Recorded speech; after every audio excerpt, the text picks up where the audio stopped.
Kipas mangkul kipas apa hawane sumuk piye Hawane teke. panas 12 juta tak bonusi kipas oleh 6 barang, Mas. 12 juta wi oleh 6 bonusnya kipas. Lah sing jelas ngono lho. Iki Dudono, nomor jlentrekno sitok-sitok. Nomor 1 iki tak jlentrek stok iki bahane jati iki ngedang-dangi. Nah, iya ta, gak ketok glowinge. Jan srit nek iki jati asli. Ya, Mas. jati. Nomor 1, nomor 2 lha iki lho, Mas.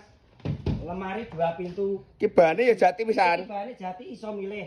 Motif. Nomor 3 iki meja rias gak kalah penting nggih macak bojomu. Lah sing lori apa? Kotak-kotak Sing wi. iki yo oleh. Wo, alah ki beda bentuke. Pilihane motif enek ngono lho, Mas. Iki gak kalah penting nek nang pawon timbangane lungguhmu ndongkrong ning ngarep lawang. Heeh. Lungguhmu ra penak tuku iki ya. Iki sing nomor 4. Nomor 4. Nomor 5 kompletane meja rias karo lemarinya, Mas.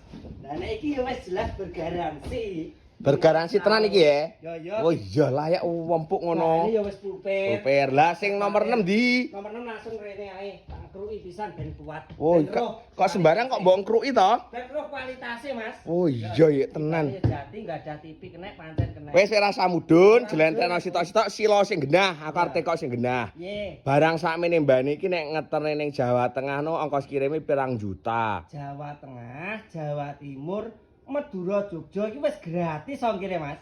Gratis ongkir ya. Gratis ongkir.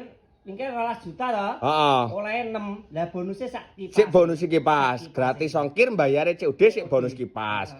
Lah iki ngene kanggo dulur-dulurku nek sing omahe adoh nek meling ben gak dadak rene napa iso? Nek pomone rene yo nek ra gelem ya ora apa-apa, nek ora gelem rene pesen online ngisore bawahi bioprofil iki lengkap, Mas. Berarti di WA sampean Di WA. pesen paket isen-isen omah 12 juta oleh 6 cek mbok bonusi Sik, kipas. sak bonusi kipas. Jabang bae iya.